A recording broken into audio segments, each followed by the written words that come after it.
Answer എന്ന് വെച്ചിട്ടുണ്ടെങ്കിൽ മലയാളത്തിൽ ഇപ്പം എന്താ പറയുക, ഇപ്പം എനിക്കത് ആലോചിച്ച സമയമില്ല.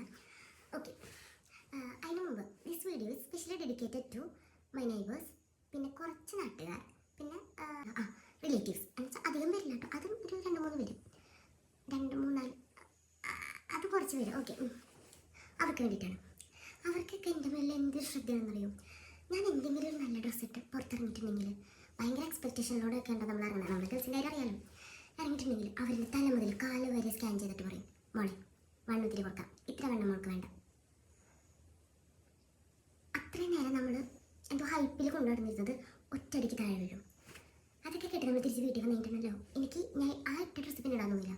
പിന്നെ എനിക്ക് എന്നോട് തന്നെ എന്തോ ഒരു ഫീലിംഗാണ്. അത് കഴിഞ്ഞ് പിന്നെ 2-2.5 മണിക്കൂറിൻ്റെ വർക്കൗട്ട് ക്ലാസ്സൊക്കെ യൂട്യൂബിൽ കണ്ട് നിർത്താണ്ട് വർക്കൗട്ട് ചെയ്യും. എന്ന് വെച്ച് ഞാൻ പിറ്റേന്ന് വർക്കൗട്ട് ചെയ്യും ഇല്ല, കാരണം ഒരു ദിവസം ചെയ്യുന്നതിൻ്റെ ക്ഷീണം പറഞ്ഞ ഒരു 4-5 ദിവസം പിടിക്കും, കൈയും കാലൊക്കെ പോലെയാവും. ഓക്കെ, അതുകൊണ്ട് പിറ്റേ ദിവസം ചെയ്യാറില്ല. ഇതിനൊക്കെ വല്ല ആവശ്യമുണ്ടോ? അവർക്കൊന്നും പറയാണ്ട് പോകും. എനിക്കൊന്ന് ചിലപ്പോൾ അവർ വിചാരിക്കുന്നത് അവർ പറഞ്ഞില്ലെങ്കിൽ വലിയ തെറ്റായി പോകുന്നൊക്കെ വിചാരിച്ചിട്ടായിരിക്കാം അല്ലേ, കുറച്ച് പേർക്ക് മനസ്സിലായിരിക്കും. ഓക്കെ, അങ്ങനെ നിങ്ങൾ വിചാരിക്കുന്നുണ്ടെന്നുണ്ടെങ്കിൽ നിങ്ങൾ പറയാണ്ടിരിക്കുന്നതാണ് ഞങ്ങളോട് ചെയ്യുന്ന ഏറ്റവും നല്ല കാര്യം. നിങ്ങൾ പറയാണ്ടിരുന്നിട്ടുണ്ടെങ്കിൽ നിങ്ങൾക്ക് മനസ്സമാധാനം ഉണ്ടാവും, ഇഷ്ടമുള്ള ഡ്രസ്സ് ഇടാനൊരു കോൺഫിഡൻസ് ഉണ്ടാവും. ഞങ്ങളുടെ എന്നുവെച്ചാൽ എന്നെപ്പോലെ ഇങ്ങനെ അനുഭവിക്കുന്നവർ, എന്നുവെച്ചാൽ വണ്ണമുള്ളവർ മാത്രമല്ല വണ്ണം കുറഞ്ഞവരും എല്ലാവരും ഇങ്ങനത്തെ ഒരു സിറ്റുവേഷൻ അനുഭവിക്കുന്നവരായിരിക്കാം. സോ ഞങ്ങളെയൊക്കെ സംബന്ധിച്ചിടത്തോളം നിങ്ങളിപ്പോൾ ഒന്നും മിണ്ടാണ്ട് പോയാൽ ഞങ്ങൾക്ക് അത്രയും സന്തോഷം. ഒന്ന് ചിരിച്ചില്ലെങ്കിലും കുഴപ്പമില്ല. ഇങ്ങനെ ഓരോന്നൊക്കെ പറഞ്ഞ് ഞങ്ങളെ തളർത്തരുത്. ഇപ്പോൾ മെയിനായിട്ട് ഇപ്പോൾ ഞങ്ങളൊരു കല്യാണത്തിന് പോയി, ഒരു 3-4 ദിവസം ഡ്രസ്സൊക്കെ ഇട്ട് ചെക്ക് ചെയ്ത് ഓക്കെ ഗുഡ്, എന്നെക്കാളും നല്ല ഭംഗിയുണ്ടെന്നൊക്കെ വിചാരിച്ച് അന്നത്തെ ദിവസം ഫുൾ 3-4 മണിക്കൂറൊക്കെ ഒന്ന് റെഡി ആയി അവിടെ ചെന്ന് കഴിഞ്ഞാണ് പ്രശ്നം. എനിക്ക് പരിചയമുള്ളവരും ഇല്ലാത്തവരും വന്നിട്ട് പറയും, മോളെ കാണാൻ നല്ല ഭംഗിയാണ്, ഡ്രസ്സൊക്കെ അടിപൊളി, പക്ഷെ വണ്ണം വെക്കണം. ഇവരെ വിചാരം ഞാൻ വെറുതെ ഇരുന്ന് ഫുഡ് കഴിച്ച് വണ്ണം വയ്ക്കുന്നതാണ്. ഇവരോട് പിന്നെ ഹോർമോൺ ഇംബാലൻസ് വേറെ അസുഖത്തിൻ്റെ പേരൊക്കെ പറഞ്ഞിട്ടൊരു കാര്യമില്ല. അതുകൊണ്ട് തന്നെ ഞാനൊന്നും പറയാറില്ല. അത് കഴിഞ്ഞ് വീട്ടിൽ വന്ന് കഴിയുമ്പോൾ ഭയങ്കര വിഷമമായിരിക്കും. പിന്നെ അടുത്ത കല്യാണത്തിന് പോകില്ല എന്നൊക്കെ പറയും, കല്യാണം മുടക്കും, ഞാൻ വന്നില്ല എന്ന് പറയും. അങ്ങനെയൊക്കെ ഇതിൻ്റെയൊക്കെ ഒരു ആവശ്യമില്ലല്ലോ, നിങ്ങൾക്ക് കുറച്ച് നേരം ഉണ്ടാക്കിയിരുന്നാൽ പോലെ.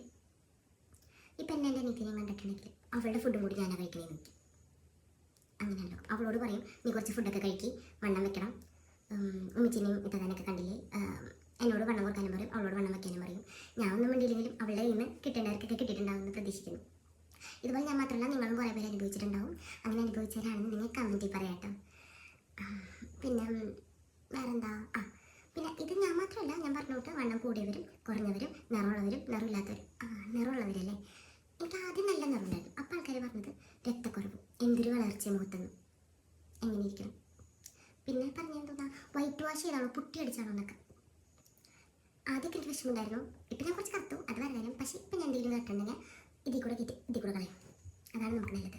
പിന്നെ ഇത് കേട്ട കുറച്ച് പേർക്കെങ്കിലും എൻ്റെ സിറ്റുവേഷൻ മനസ്സിലായിട്ട് ഇനി ഞാൻ പുറത്തിറങ്ങുമ്പോൾ മോളെ വണ്ണം കുറക്ക് എന്നൊന്നും പറഞ്ഞ് വരാതിരിക്കുക. വണ്ണം കുറക്കാൻ ശ്രമിക്കുന്നുണ്ട്, പക്ഷെ കുറയാനില്ല. ഫുഡ് കഴിച്ച് വണ്ണം വെക്കുന്നതല്ല, കുറച്ച് ഹെൽത്ത് പ്രോബ്ലംസ് ഒക്കെ കാരണം വണ്ണം ഉള്ളതാണ്. പിന്നെ എനിക്ക് ജനിച്ചപ്പോഴേ വണ്ണമുണ്ട്, അതിന് മുൻപ് കണ്ടവർക്ക് അറിയായിരിക്കും.